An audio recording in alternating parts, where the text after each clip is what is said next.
Art, you came here with something on your mind this evening. Do you want to work on it? Yes, I do.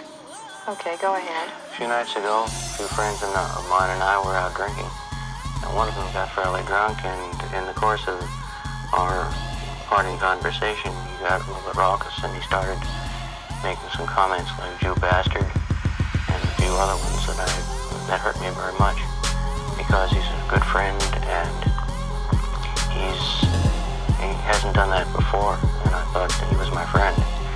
You've got your voice very subdued and shaky. What are you holding back? I'm holding back the hurt and the anger and the scare, because this has happened before. Do you want to keep holding it back? I don't think I want to keep holding it back. You what? I don't want to hold it back. Tell me louder. I don't want to hold it back. Okay, what do you want to do with it? I want to get it out. I want to leave it. Do you want to talk to him? You got some unfinished business with him? Yes, I have some unfinished business with him. Put him in this chair. And Art, tell him I'm angry. Art, I'm angry at you. I'm very angry at you. More so than with many other people, because I thought you were my friend. And we know each other. And you, Mr. Nice Guy, comes out with this kind of shit. Tell him I'm angry. Tell him I'm angry. And I am angry at you. Tell him.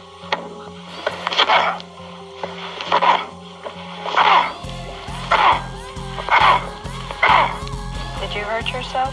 Yeah, a little bit. Are you okay? I'm okay. Do you have more to say to him? Yeah, I have a lot more to say to you, man. Big sanctimonious fella. Tell him louder. You hurt me, man. You hurt Tell me. him louder. You hurt me. Tell him how he hurt you. You hurt me because I trusted you. I thought you were my friend. I thought you cared.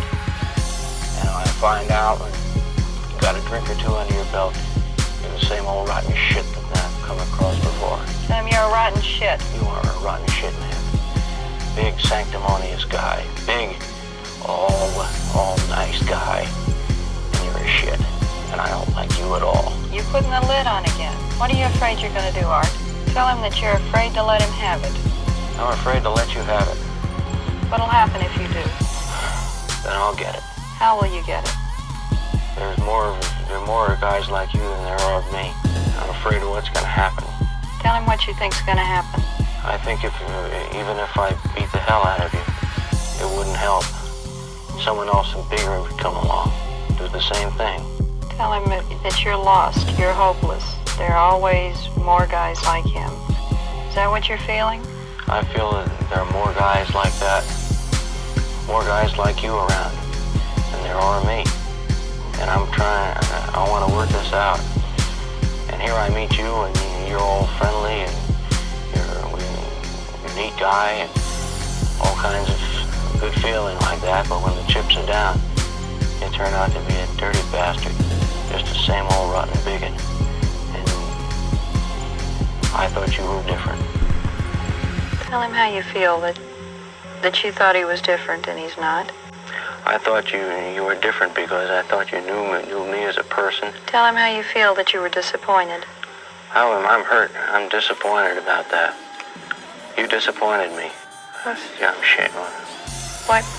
My leg is shaking. What's your leg doing? Be your leg and exaggerate it. Jumping up and down. My leg is jumping up and down. I'm jumping up and down. I'm jumping up and down, and I'm twitching and I'm nervous. I want to move. I want to get back at you. How can you get back at all of them? I can be better. I can play the rules of the system. I come out on top, but then I'm not happy because I've had to fight you and compete with you over nothing, over a goddamn label. And I'm sick of that. I'm sick of the label. I'm sick of the difference. I'm sick of when you get in a couple of drinks and it comes out Jew bastard, and I hate you for that. So the way you can get even is to be bitter. What do you get out of that? Tell me the advantages to you, Art, of being bitter. Being bitter gives me the drive to... Look at me. Say, Emily, as long as I'm bitter. Emily, as long as I'm bitter, I've got the drive and the energy to work twice as hard as anybody else to get what I want. As long as I'm hurting and I'm angry, I've got the incentive not to let up until I've gotten just what I've gone after. As long as I'm bitter. Tell him to keep hurting you. He's keeping you going. You keep me going, man, when I don't really want to go. You keep me going and keep me. It's your picture in my mind that keeps me going as long as I do and working as hard as I do. But I don't want to feel defensive about you. Tell him I need you. I need you to hate me. But I don't want that. That's the way you're living it. Tell him I need you. I need you. I need you to hate me so that I can make that final effort, so that I can get over the top when all else fails. Do you see where that's a message that you're using to keep your power down, to keep you from taking control? I see it. How do you want to change that? Sounds to me, Art, like you've decided that unless you're bitter and unless you're angry, something's going to happen. What's going to happen if you quit being bitter and angry? What's the catastrophe in your head? Be it bitter, angry, driven. I might not get where I want to go in terms of holding my own position in the world. Is that the catastrophe? Unless that seems the catastrophe. If you guys out there weren't so rotten, I wouldn't keep going. What would you be? What would you do? I don't know. Tell them what they're saving you from.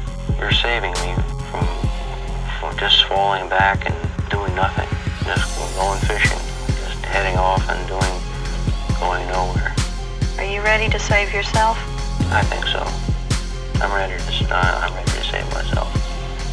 Rather than have you do it for me. Okay, you're saying that these people out there provide the incentive and drive to keep you going. And then you say they're saving you from going fishing and relaxing. Yeah. And you said you wanted to relax, I thought. Did you say that was something you wanted? Yeah, what I want to be and do what I want.